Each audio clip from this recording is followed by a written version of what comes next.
Assalamualaikum warahmatullahi wabarakatuh. Kalau kamu lagi cari HP 1 jutaan, ada lagi nih, Realme C33. Produk terbaru dari Realme yang dijual dengan harga 1,6 juta untuk kapasitas 3/32 GB dan 1,8 juta untuk kapasitas 4/64 GB. Dan seperti biasa, di video kali ini kita akan unboxing lengkap HP ini. Apakah cukup menarik untuk dilirik atau biasa saja? Dari tampilan depan boxnya, di sini seperti Realme C series kebanyakan. Terlihat simpel, hanya ada tipe dari HP-nya dan logo yang bertuliskan kualitas terdepan. Lalu kalau kita lihat ke bagian belakang, HP ini memiliki 4 selling point, yaitu ada baterai 5000 mAh, 50 megapiksel AI kamera, 8,3 mm ultra slim, dan chipset powerful UniSoC T612. Oke, nggak usah pakai lama, langsung saja kita unboxing. Dari dalam box, di sini terdapat unit utama dari Realme C33. Selain itu, ada buku panduan singkat, kartu garansi plus SIM tray ejector. Dan tidak lupa, di sini ada adapter charger dengan kecepatan output hanya 10 watt, serta kabel charger yang sungguh disayangkan masih menggunakan port micro USB. Di sini yang harus kamu ingat, untuk softcase original tidak include, jadi kita harus beli terpisah. Dan inilah dia unit utama dari Realme C33. Untuk warna yang saya pegang saat ini adalah warna aqua blue. Memiliki finishing yang glossy atau mengkilap sehingga terasa licin saat digenggam. Jadi kalau mau lebih aman, langsung dibeliin softcase-nya saja.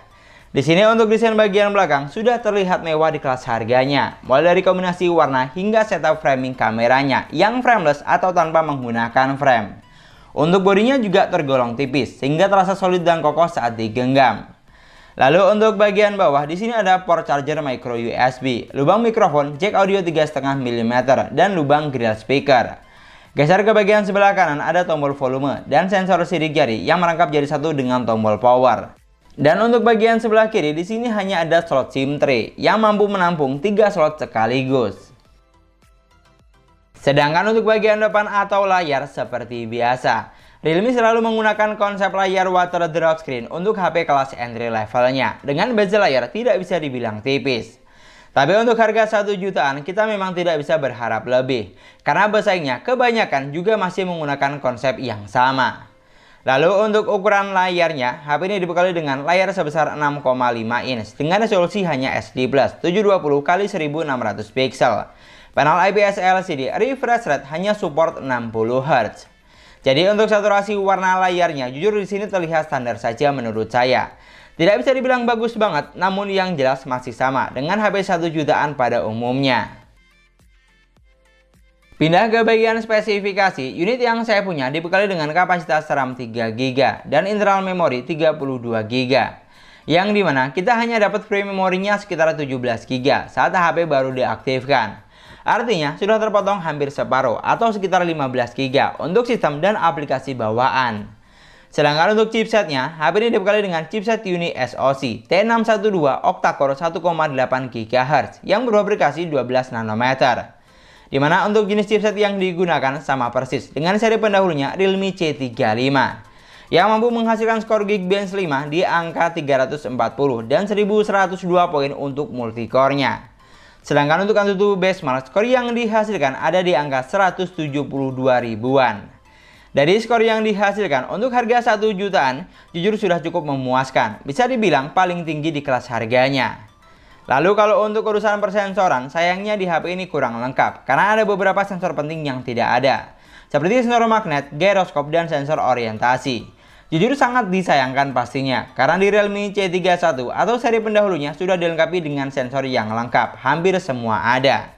Jadi untuk sensornya di Realme C33 malah downgrade. Lalu untuk performanya, HP ini saya coba buat main Mobile Legends. Di sini setting grafik yang dihasilkan bisa sampai high, dengan frame rate juga high. Untuk kesan pertama, HP ini sudah mampu menjalankan game dengan baik. Frame drop atau delay hanya saya temui saat sedang tempur rame-rame atau loading di awal. Tapi masih cukup aman karena tidak sampai mengganggu banget. Jadi rasanya sudah cukup playable untuk kelas harga 1 jutaan. Karena chipset yang digunakan juga sudah ngebut di kelas harganya. Lalu kalau digunakan buat main PUBG Mobile, HP ini mampu menghasilkan setelan grafik smooth high, balance high, dan bisa mentok sampai SD high. Di sini untuk gameplaynya, dengan harga 1 jutaan, HP ini sudah mampu menjalankan game dengan baik. Bahkan bisa dibilang cukup playable. Walaupun yang sangat disayangkan, untuk sensor giroskopnya di sini tidak ada, sehingga mengurangi experience saat gameplay. Sama satu lagi, buat kamu yang butuh mode game di HP ini juga belum ada. Jadi saat main game tidak bisa blokir notifikasi atau meningkatkan kinerja prosesor. Geser ke bagian baterai, HP ini dibekali dengan kapasitas baterai sebesar 5000 mAh dengan kecepatan charging hanya 10 watt. Di sini untuk kapasitas baterai dan kecepatan chargingnya masih sama persis dengan Realme C31, benar-benar tidak ada yang di-upgrade. Dimana untuk isi daya sampai full 100% butuh waktu yang tidak sebentar, sekitar 3 jam bahkan lebih. Lanjut untuk sistemnya, Realme C33 berjalan di Android 12, basis Realme UI S Edition. Di sini untuk operating sistemnya saya perlu tegaskan kalau jenis UI yang digunakan sangat minim kustomisasi dan lebih menyerupai Android stock. Jadi untuk user interface-nya terasa monoton atau kaku. Selain itu, di sini juga ada yang harus kamu garis bawahi karena ada beberapa aplikasi penting yang tidak ada. Seperti aplikasi tema, galeri atau album diganti dengan Google Foto dan aplikasi radio FM. Untuk fiturnya juga banyak yang tidak ada, seperti belah layar jadi 2, screenshot 3 jari, dual messenger, ruang game atau mode game. Dan dari segi spesifikasi, ternyata di sini sama persis dengan Realme C31. Mulai dari kapasitas memori, jenis chipset, kapasitas baterai sampai performanya. Jadi sampai sejauh ini poin yang di-upgrade hanya dari desain bagian belakangnya saja. Dan yang terakhir, untuk sektor kamera, Realme C33 dibekali dengan 2 lensa, yaitu 50 megapiksel kamera utama dan 2 megapiksel kamera bokeh. Untuk kamera selfie-nya kita harus puas dengan kamera sebesar 5 megapiksel. Di sini untuk sektor kamera ada sedikit peningkatan karena kamera utamanya lebih besar, sudah 50 megapiksel. Sedangkan di Realme C31 masih 13 megapiksel. Tapi untuk fitur kameranya standar saja, tidak ada fitur spesial yang ditawarkan. Lalu untuk hasil kameranya, kalau kita jepret di kondisi cahaya cukup, HP ini sudah mampu menghasilkan jepretan foto yang lumayan bagus.